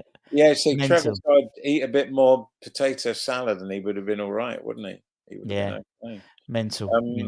But yes, I think and this is why I love these evenings, Russ, because they're always you don't realise it when you start talking, but you sort of head towards a realization about a particular player, and I think that Ludo is the first and only at so many things. First extensive appearance foreign player for us in any position. Yeah. Also, the first player in his first season to become Hammer of the Year. I still haven't been able to think of anyone. Scott Parker, first full season. Oh no, there's a lot because people put some in the chat. And Sebastian Schemmel, first full season. Stuart Pearce, first full season. Aaron Cresswell, first full season. And Thomas Souček, first full season. So you'd put Cresswell, Souček in there because they stayed, but the others are sort of one-hit wonders, aren't they? Really? Yeah, give it that. Yeah, Cresswell. I mean, the guy's an absolute legend, and he got he got lambasted, didn't he? Because he was unfortunate enough, and everyone could be in that position to have those two sendings off. The one against Leon didn't matter in the end because of the away form, but the one in Eintracht Frankfurt, when I totally lost it on the terraces, calling it terraces in the seats, so much so that for about 3 rows around me, people moved away because I completely lost it. How could you? Why didn't you just let him run through and score? And I looked round, and it was when I saw John Ratomski laughing, I kind of came to, and I thought, "Come on, calm down. It's a football match. Yeah, Like a human being. Pretend you're sensible." And but yeah, and I felt bad for Cress, very bad, because I know he still feels bad about that. of course he He's does. It'll be. man. You're totally right. You're totally right. But, yeah, so you've got lots of stuff to play us, haven't you? Got some? Yeah. We'll finish up this bit, and then we'll play the little thing at the end. But yeah, as always, Martin, pleasure going through memory lane with you as per usual. An hour and a half flies past without even blinking. This is for anyone who's doesn't know this. So this is literally what me and Martin do every home game, with Chris Skull there as well. So the three of us, literally, this is like a microcosm of what happens every home game for about an hour. We just go through all this, don't we? We do. And there's always a moment where one of us comes out with something that the other two didn't know. We're just... Well, there's always a moment when Jimmy Walker or Brian Deere or Keith Robson comes over and just changes the conversation somehow. Or Ray Stewart. Oh, Ray Stewart, of course. Ray Stewart. And that was when I asked Ray Stewart about Lopetegui. That's my favourite moment this season, which I'm afraid I can't repeat. No, we can't repeat that. But it absolutely was my totally favourite moment. And also Ray Stewart giving me directions to Dundee. He told me how to get there. And I said, Ray, you used to play for Dundee. Dundee United, he said. So I got that wrong. And then he told me, you go to Edinburgh, get the train. Exactly. And so there we are. So you learn things. They're not just good for football, these guys. They've got loads. Well, Brian Deere feeds me. So there you go. Brian is beyond legend, one has to say. And he still holds that record for the fastest 5 goals he does ever scored for West Ham. And he won't not let you forget that. He won't let you forget it. And I do say, I say it was against West Brom though, Brian. He said they were in the FA Cup final that year. I love Brian. Right, okay, we're going to play this video. So this video is a collection of players, ex-players. Obviously, we do the My Hammers 11. We've actually got one this weekend.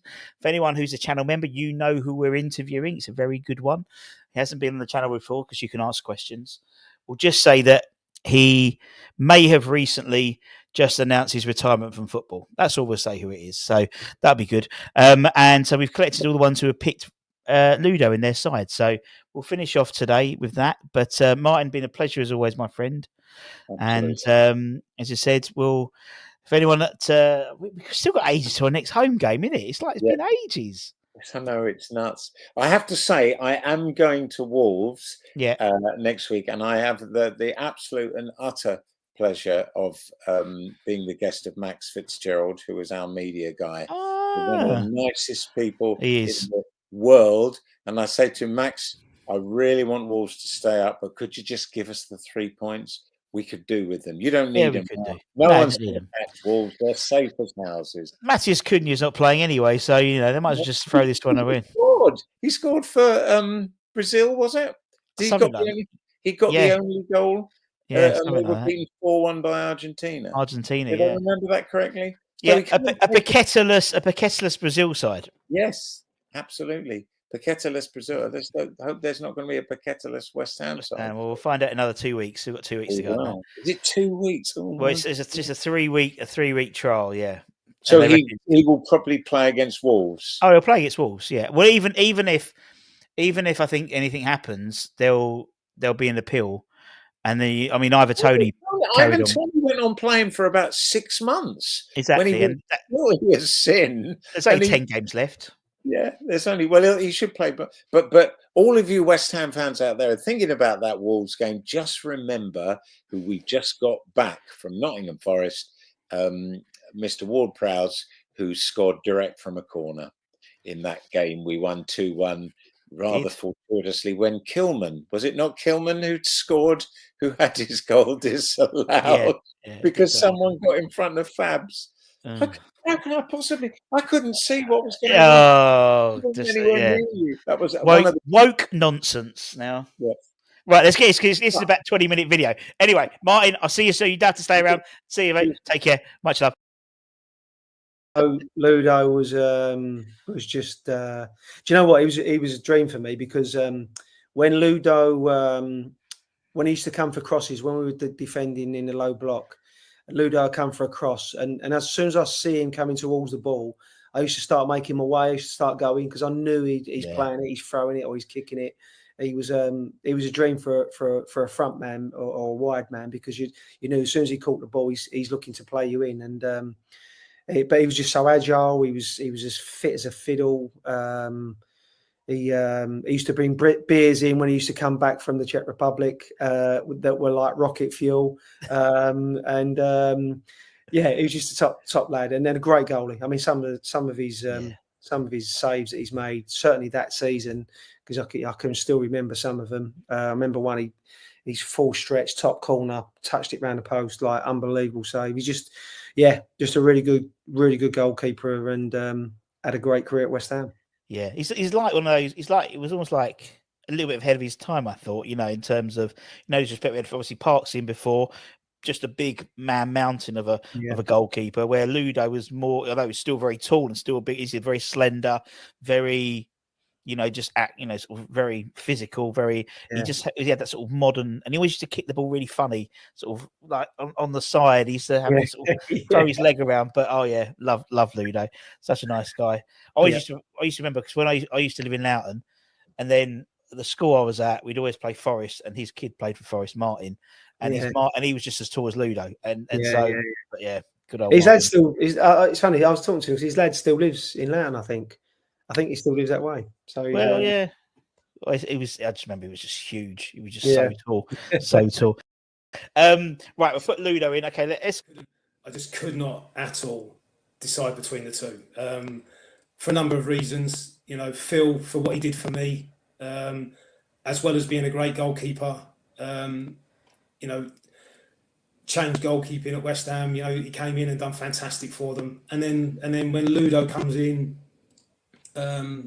Changed goalkeepers yet again by being so athletic. I remember pre-season running, and generally we was goalkeepers at the back because we never did that type of thing. And he was like in the top four. Maybe he could have at first at times. His athleticism was unbelievable. And another top bloke who I speak to regularly now. So. These two goalkeepers and men mean an awful lot to me. Not just personally, but in my career, but they meant a lot. So I'm sorry to say that I couldn't decide between the two. It's fine. It's like the Areola Fabianski debate. That's fair enough. That's fair enough. I'll give you that one for personal reasons. Right. Okay. Let's go. Me on the bench. Me on the bench. You're on the bench. Me on the bench as the reserve team goalkeeper. Yeah. So. Is Ludo, because he changed the game. He changed. I remember Wimbledon with the Vinnie Jones long throw, and that was their weapon at the time. And I can remember them coming to Upton Park, and Vinnie Jones is down the right hand side, chicken runnish down that sort of side, and he's gone for the long throw. And Ludo, instead of standing on his line, which every goalkeeper in the world done, Ludo went and stood on the penalty spot, and I'm thinking, "God, that's brave." But he's like 19 foot tall, wasn't he? Yeah. So it was like no one, and he can jump like another 5 feet as well. So it was like whatever he was, 6'6", gonna jump about 8 feet.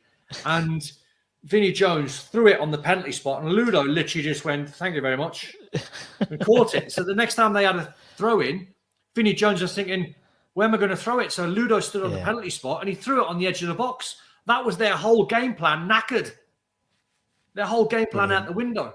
And then the one game that obviously stands to mind was stopping Man United winning the league when Ludo was on fire. Yeah. And that's one of my greatest memories. Fergie absolutely nailed us after the game, called us a disgrace because we upped our levels like you wouldn't believe when we didn't play well at all too many times. So sorry, JMO, but big Ludo for me. Yeah, and obviously, Husey, because he scored, didn't he, that goal? And you had, was it Tony, no, was it Kenny Dalglish bought all the champagne, or sent loads of champagne down from Blackburn? Because Liverpool got beat at Anfield that day, but we stopped Man U winning the league, which was iconic, really, because I think it was the very first time, and I think the only time that Sky Sports ran as a sort of split screen. The game at Anfield, and obviously our game, which was amazing.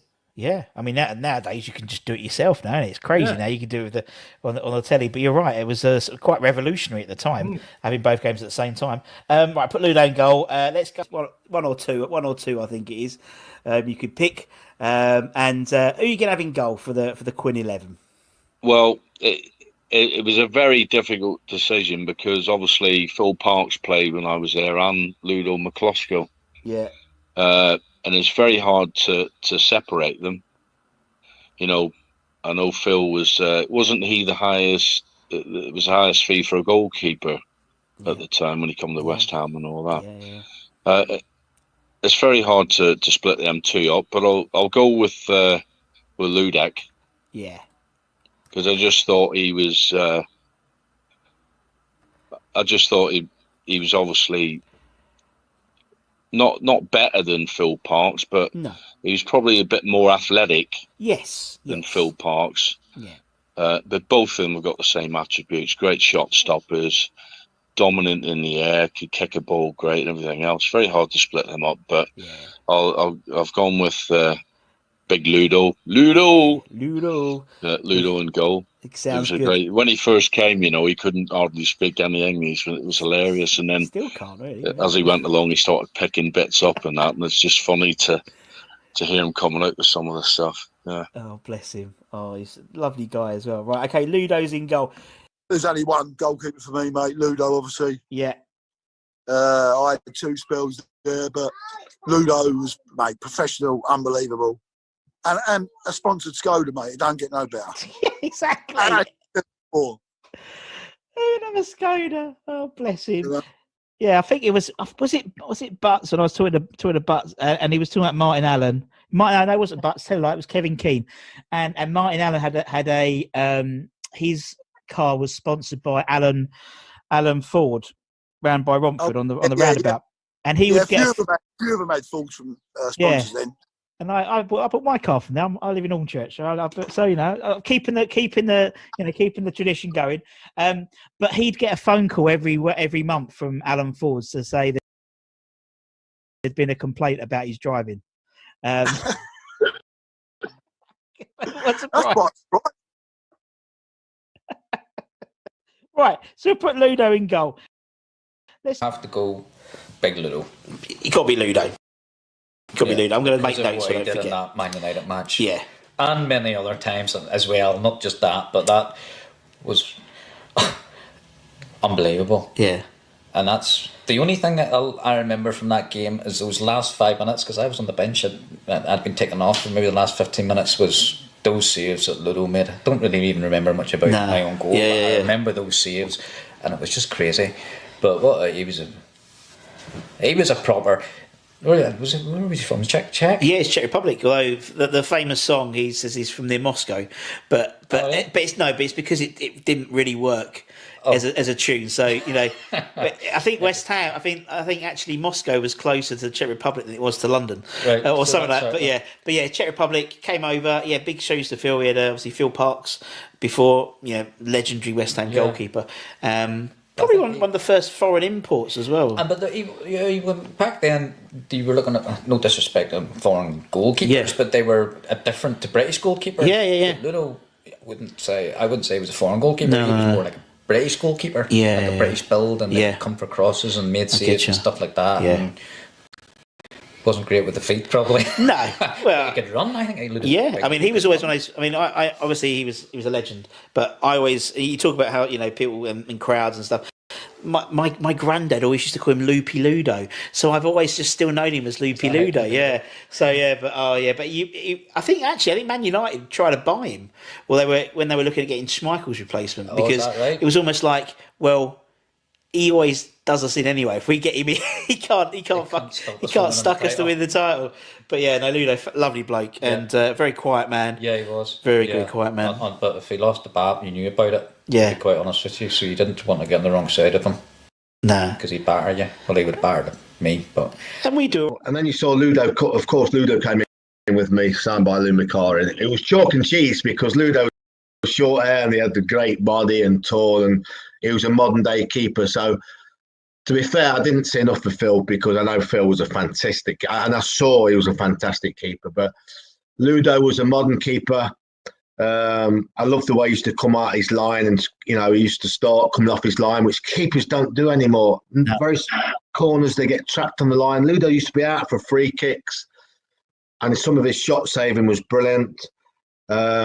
He made the odd mistake, but most keepers do. But I think he was such a great goalkeeper, such a great buyer. And he signed at the same time as me and Bish. He stayed at the Swallow, and he couldn't speak any English. And we had to try and look after him, and we was like, Swallow. He's like, follow, no, Swallow.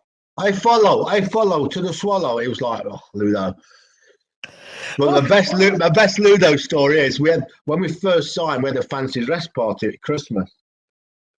And so we've all turned up and we've finished training. We're all putting our fancy dress outfits on. And Ludo's no one's told him. And Ludo's, what's happening? That's fun. So me and Bish took him down. We found the nearest shop that sold fancy dress outfits. Had nothing left. I think it was a sailor's outfit in size medium.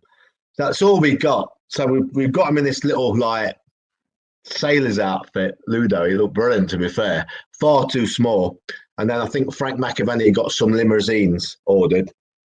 Probably made himself a few quid. They were from 9:30. I think one of them broke down after about 2 miles. So we decided to drive past Ludo's house on the way so he could tell his wife, because she didn't quite know whatever. And I remember her face. These 3 limousines pulled outside and we waited, and Ludo ran up to knock on the door, and his wife come out and saw him, and Ludo! It was like the expression on her face, like, what the fuck's going on here? So Ludo, legend, yeah.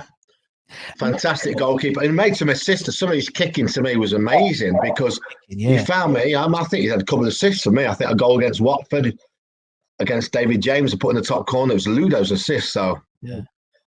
Do you mean the goalkeeper? Yes, the goalkeeper. The goalkeeper.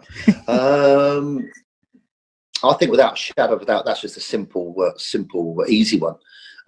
Ludo was just a unique character. He wasn't a great laugh. I've never ever seen anybody train more than him. The hardest worker, without a shadow of a doubt. Hardest trainer, best athlete, East European, and he brought a culture and a change to what none of us were ever used to. None of us. He brought something different. His total focus and self-belief and desire to do well. Great man. Hard, honest, straight talking. Great player. Great man. Yeah, exactly. I totally agree with that. Ludo. Yeah, lovely guy as well. Lovely guy in terms of the stories that are coming through from the fans. Obviously it was nice as well. He seems to have a lot of time for everybody as well. Right, we'll put Ludo in goal. It's a no-brainer, really, isn't it? Yeah. The guy who used to wash his kit after training, every single day, and give it to Eddie Gillen. It had to be. It's got to be Ludo. Yeah. Not only did he provide us with the Czechoslovakian Pilsner beer, because he had a coach driver who used to bring it by the cartload. Wow. That wasn't one of the reasons. He had a garage full of it where he lived. He was just an amazing character. Yeah. Great, quiet, unassuming. Can you honestly tell me, would there be a goalkeeper, an international goalkeeper, driving around in a sponsored Skoda today in this day and age? No. he was unique and he was worth his weight in gold. He saved us. He won us promotion, I felt, that year. He were outstanding, and and he used to wash his kit straight after every single day after training. His own kit every day. He used to get in the shower and you'd look and go, "What's he doing?" And he used to say to me, "Peter, because it makes the job easier for Eddie to get the mud out because of all the time." I looked at him and I used to go, "Right, okay." And then yeah, number one. Yeah, number one. He were different class. Yeah, yeah, different class. No, I agree. It would be goal for you. Yeah, it would have to be Ludo, of course. Fantastic player, fantastic guy. One of those, you think in any era he would stand out as an unbelievable goalkeeper in terms of being able to do everything as a big guy, athleticism, get down low, shot stopping. Probably his kicking later on in his career, it wasn't something that goalkeepers now, they practice it from a young age, but I'm sure if he was in that era and he was brought up with that, he'd have been brilliant at that as well, because he's that type of guy to take his hand to anything. But yeah, he was fantastic for me, and just the sheer size of him and the dominance of him. But then, like I say, down low, he'd always make a save.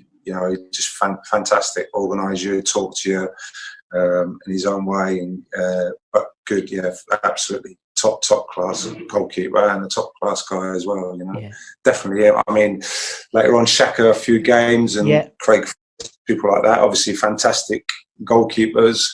But from day one, when I went into the football club, Ludo was the main man, and it's like I didn't really know much about him. It was like, wow, what a player this is! How have we got him? How have we got him in this division and an international? And fair play, fantastic player. Fantastic. Yeah. No. We'll start off in goal. Now, I think I don't think there's going to be much debate about who's going to go in goal for the Holmes 11. I'll be honest. No, Ludo. I think even if you have a couple of quality keepers in my 3-year time pushing him, he was unbelievable. For such a big guy, the agility he had for shot stopping, distribution, such a quiet guy. Yeah. Yeah, such a quiet guy. Didn't say too much, but just dominated his box and the back four just with his presence. And I think we'd always, hark back to that Man U game in my last season where it was him against really United, wasn't it? Really, after way we played well first half. Deservedly took the lead, but they just sort of wore us down. We was camped on our 18, and Andy Cole, to this day, he must be thinking, how did I not score a hat-trick? Well, Ludo's, without a doubt, Ludo. And also, he got me the sponsorship for my Skoda. Oh, is it? Yeah, he's get you a Skoda. You get you a Skoda, bless him. It's either that or obviously it was that or Dagenham Motors, wasn't it? It was either he got a Skoda or he got an Alan Ford. That was it. Yeah, that's it. Yeah, but no, Ludo, absolutely fantastic. Yeah, lovely. My goalkeeper is going to be Ludek Miklosko, the biggest balls in football. Yeah, for one. but just seeing Ludo in goal. Obviously, the Man United game was iconic, but when you used to have Ludo in goal, my name is Ludek Miklosko because when that song, when I was a kid, I loved it. Just a giant, wasn't he? I don't know. I just felt he did make mistakes, but I just felt safe with Ludo. I just felt safe. Yeah, and the fact he's still got a song and he's still singing the song so many years on since he's fucking left. Yeah. I remember singing that in the playoff semi-final when I didn't go to the game when I was actually at West Ham, singing it in the crowd and getting the crowd going, and they realised one person recognised me and went, "Are you fucking don't play?" I'm starting all this stuff. But again, this is players I've watched and I've been around, so